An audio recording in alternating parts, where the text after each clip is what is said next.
Welcome back to the Shipyard. Today, the USS Prometheus, Wave 15.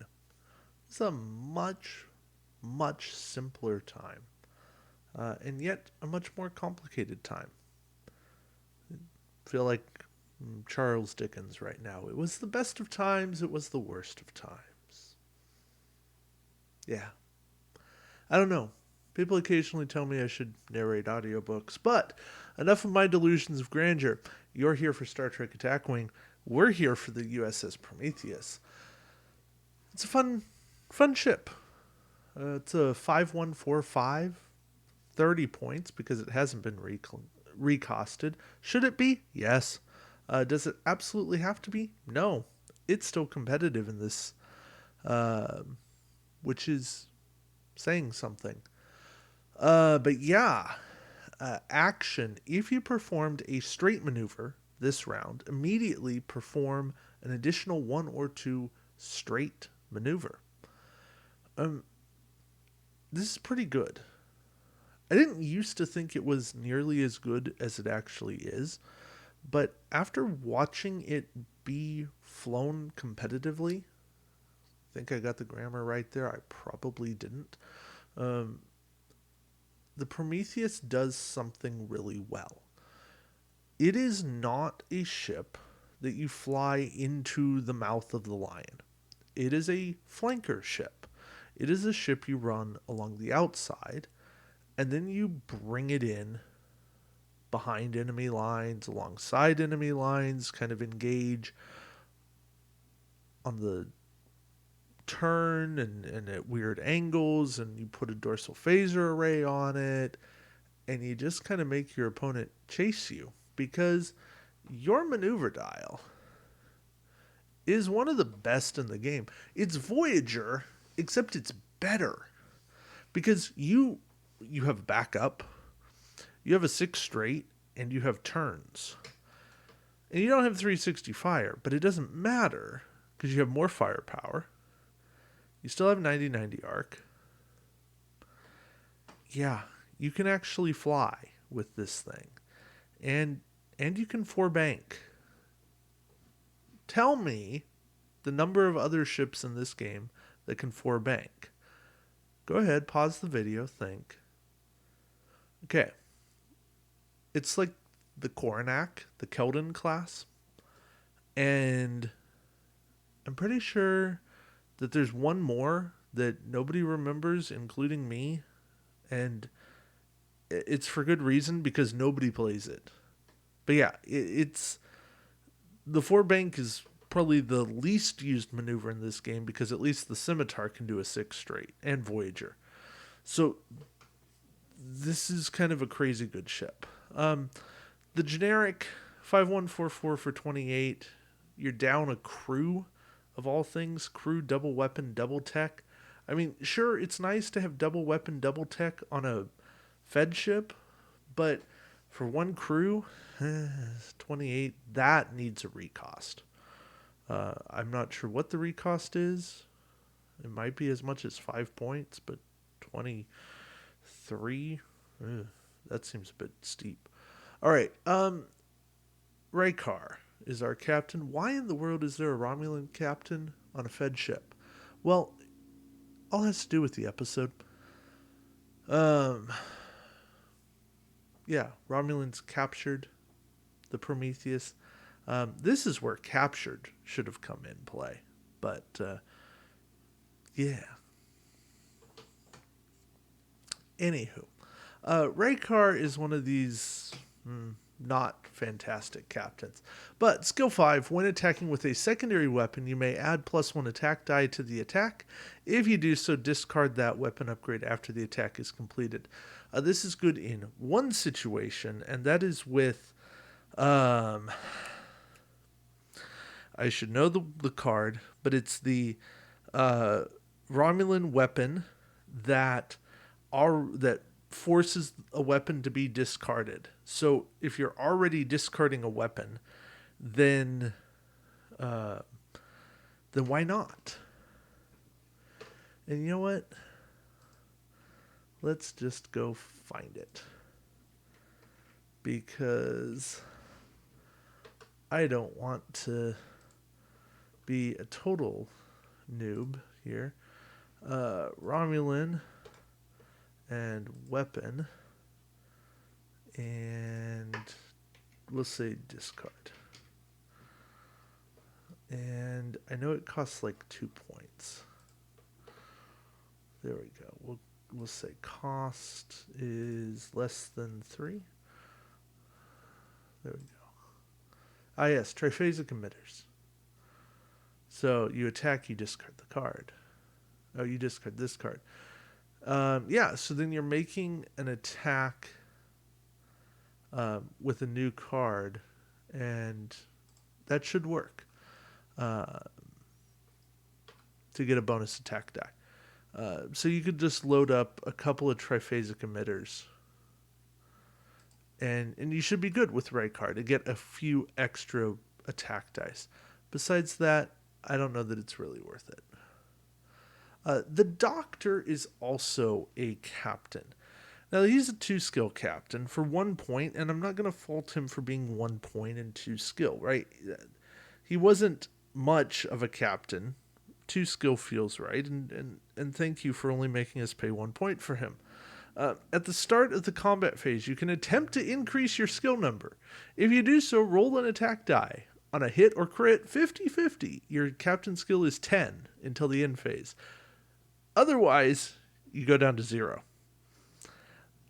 Either way, you take an Ox Power. So, this can be good on something like the ISS Avenger that wants Ox Power to attack for more. Yeah, see, there's cause for this. This is now your Ox Power trigger. It has use. But boy, is it a big risk. Because you're either shooting maybe first or you're shooting last. And you are definitely shooting last at skill 0.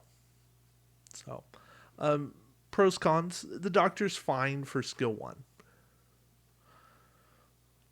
All right, multi-vector assault mode.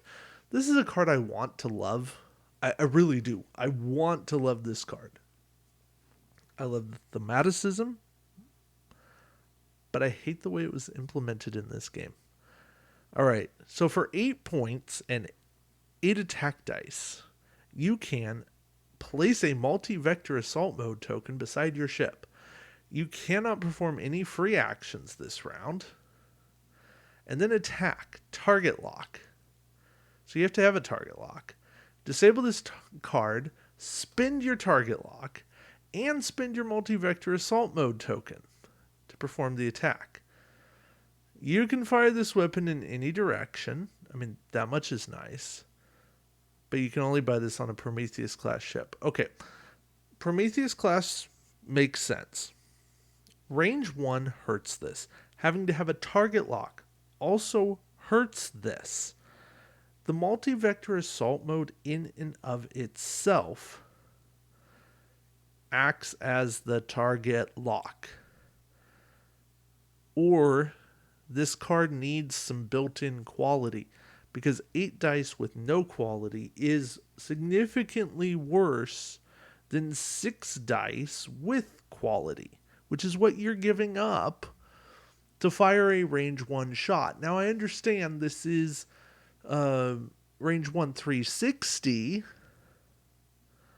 and there's some extra rules for the multi-vector assault mode token, but still, you're paying 8 points for a weapon 8. That 8-point weapon should do something awesome, and this does not. It just rolls a bunch of dice, and rolling a bunch of dice doesn't do it for me. All right, photon torpedoes we don't talk about. Ablative hull armor. Again, I want to like. 7 points. When defending during the modified defense dice step, convert all your opponent's crits into hits. Okay, that's nice.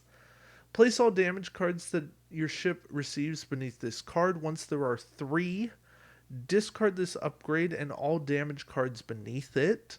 All excess damage cards affect the ship as normal. Sorry, all excess damage affects the ship as normal. Okay. This upgrade can only go on a Prometheus class. Sorry, it can only be purchased for a Prometheus class. It means anything else that would steal it immediately discards it anyways. Okay, so it's 3 extra durability for 7 points, plus its crit protection. Is that awesome? No. Is it okay? Yeah. Am I better off running Hood Riker? Probably.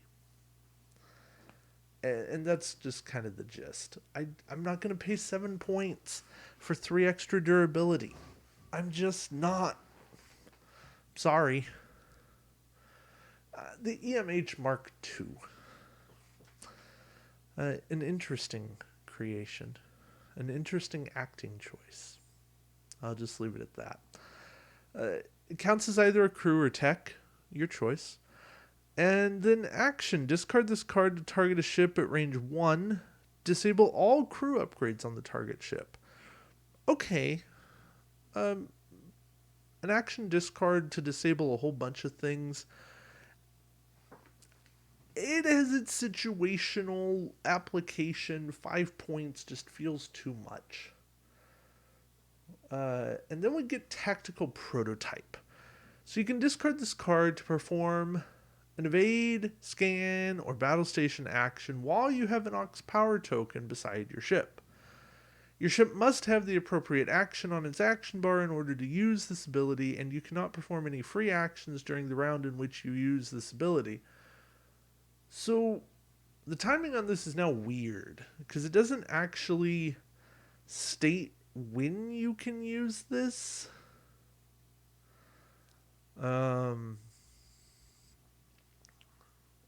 Which makes it feel like it's a start of planning phase or start of activation phase. Not planning, but activation phase. Really, it should be during your action. But yeah, that. Need to mark that for some clarity. Not that anyone would ever run it. Regenerative Shielding. During the planning phase, you may disable this card to repair one of your shield tokens. Okay. This upgrade costs plus 4 points for any ship other than the Prometheus, and no ship can have more than one of these. Okay. Boy, if there was ever a card that cried out for time tokens instead of a disable, I think it's this. I mean, I know there's a bunch on the Krenum, but I think Regenerative Shielding cries for time tokens, and just like 2. Just in every other round, be able to do that. But as it is, this card is not good. Because it's an action to repair, why don't I just evade? That's the same thing. I can just have durability. Alright, and there's the MH as a crew, because that's the way Utopia works.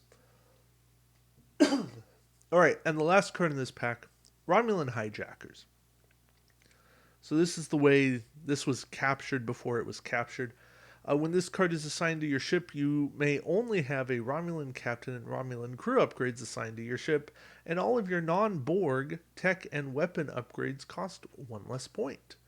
Hey, that's something. In addition, if this card is assigned to a non-Romulan ship, you do not pay a faction penalty for any of your Romulan upgrades, including this one.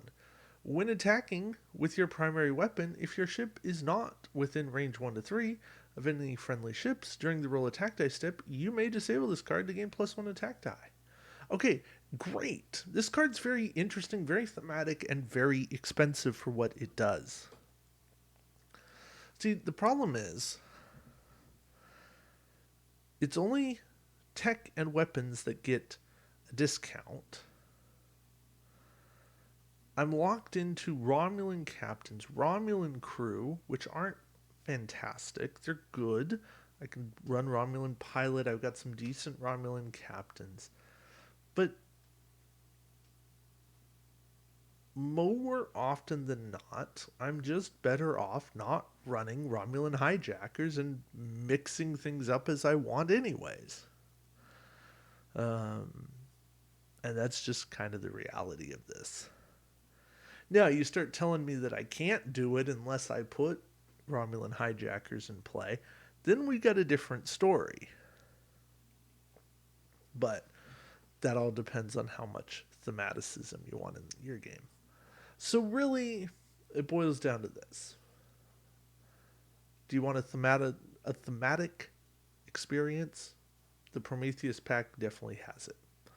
Multi-vector assault mode is there. Expensive, upgrade, but it's there. The Doctor, cool captain. The Romulan stuff, nice toss in. Missing the crew that goes with it. But the ship itself, herself, definitely fits the Prometheus and I think makes the expansion worth buying in and of itself. So that's my take on this. I think the Prometheus is definitely a worthwhile track down and get. But you only need one of them. You don't have to go out and get a whole bunch because the generics are just not worth it. But yeah, that's my 2 cents. Thank you all for watching. And until next time, we'll see you around the shipyard. Take care, guys.